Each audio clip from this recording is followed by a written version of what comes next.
On today's History of Politics, we're going to talk about bail.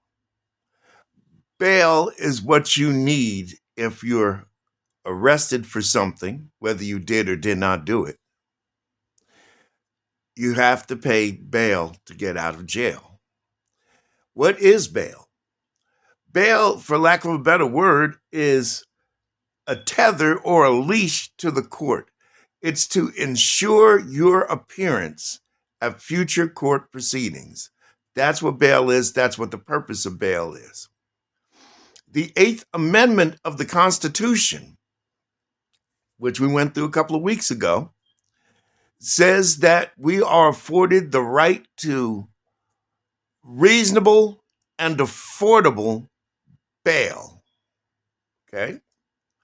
However, the current administration wants to do away with cash bails. They want everything to go through a bail bondsman. And in order for it to go through a bail bondsman, the bails are going to be much, much higher. The idea is to basically take away your right to get out of jail. You're supposed to be innocent until proven guilty, yes? So by taking away the option of cash bail, it guarantees that you're going to sit in jail until all is said and done. Let me tell you why that doesn't make sense. First of all, let's look at this. I'll give you one of those scenarios. Let's say a person has several parking tickets. He gets a notice, he comes to court. He goes to court, the judge says, you got to pay these tickets. He says, okay, I'll pay them in a week when I get paid. He leaves court. His boss fires him because he went to court. He wasn't at work. And yes, with these states that have at-will employment, that can easily happen. Employers can fire you for any given reason at any time, basically.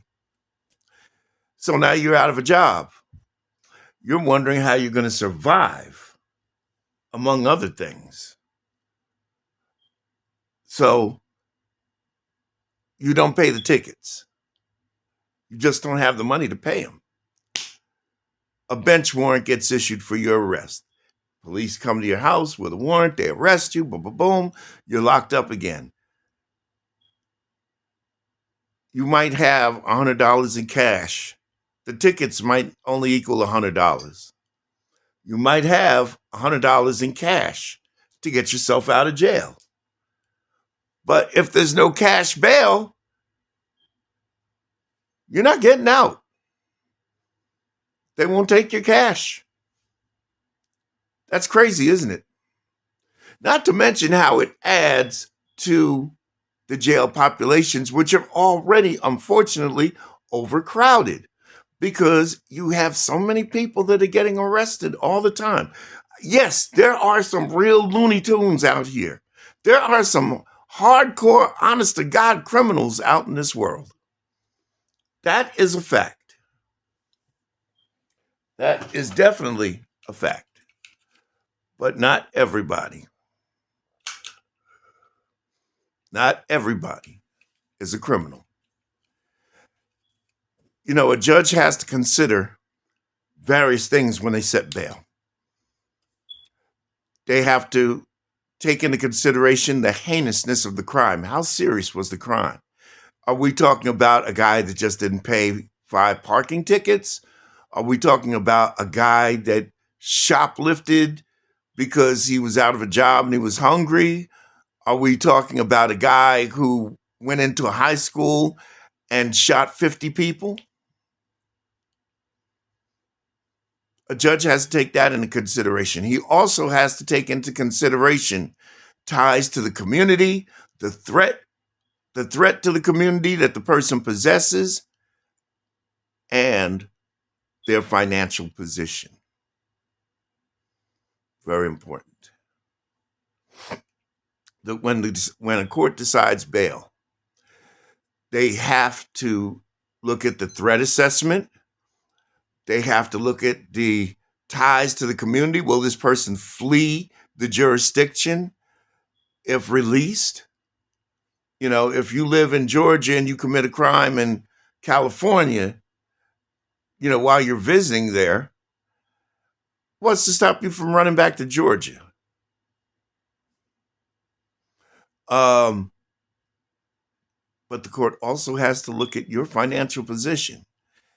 If you're homeless, unemployed, and broke, it wouldn't matter if your bail is a penny or $1,000,000 because they're the same to that person. So taking away cash bails and so on only increases the prison population, which is already overcrowded and overburdened. And you know who's paying for it? We are. Our tax dollars are paying for it. One of the craziest things, and let me be clear when I say this, I don't want to belittle women who have children by men who want to shirk their responsibility. But with that being said, the child support laws were basically geared for people with money. If you have a person who had a child and wants to be part of that child's life, but can't afford the financial for whatever reason, maybe they're uneducated, maybe they're having trouble getting a job. In this particular economy we have right this very minute, it's hard to get a job. The jobs just aren't out there, regardless of what Donald Trump says. Donald Trump, you can't listen to a word he says because the jobs numbers came in. So what did he do? He fired the person that brought the numbers to him, the facts, and instead got somebody who would say whatever he wanted them to say publicly. We're not growing because of the tariffs. Okay? The bottom line is this. Why put that person in jail when he could still be out here trying to do something and being a part of his child's life? I mean, yeah, if you take a guy that, never been in jail before, making $100,000 a year and just doesn't want to take care of his kids, yeah, you can threaten him with jail, scare the hell out of him, and he'll just make a phone call and get that paid today, immediately, so he doesn't have to sit in jail. But the poor people, they're screwed. There is a purpose for bail. If you decide you want to take somebody's life because you don't like their ideology, you need to go sit in jail. If you took classified documents to your house that you had no business doing it, you need to sit in jail. It's that simple. If you led a group of people to revolt against the government to overturn an election, you need to sit in jail. That's it, and that's all. But if you're homeless, you don't need to sit in jail. You need help. You need assistance. That's what it's all about. Bail has its purpose. God knows if you have a mass murder around. Let me share this with you. My great grandfather was murdered. Had an ice pick shoved through his heart years ago. I mean, it's got to be over a century ago, approximately a century ago. His killer, they offered my family to either put him in jail for life or give him the death penalty. We decided that he should go to jail. We didn't want to be responsible for taking a life. That man killed my great-great-grandfather out of jealousy because my great-great-grandfather got a position in the church that he so desperately wanted, but he didn't work for it.